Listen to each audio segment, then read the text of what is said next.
Here is the code. The rest of this video is explaining how this code works. This code describes a shader, which our view model will use in order to render itself. Every 3D shader has a camera matrix, which describes how the vertices are projected into the camera. The camera matrix has two numbers which describe the FOV of the camera. These lines of code override those values so that we can set a custom FOV value. This will keep our view model looking consistent and disregard the custom FOV set by the player. Whenever a 3D object is rendered, it's first rendered to the depth buffer. The depth buffer is used to determine if an object is rendered in front of or behind another object.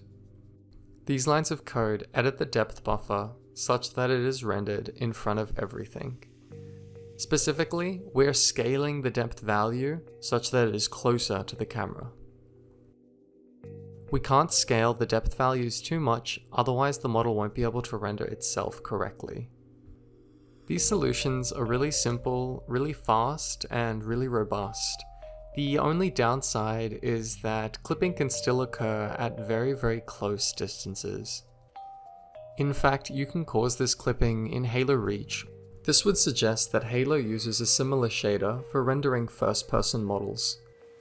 This shader was developed in Godot, but the solution can be applied to almost any engine that allows you to write a custom shader. In my project, every first-person view model is imported with a custom script that replaces the materials with this shader.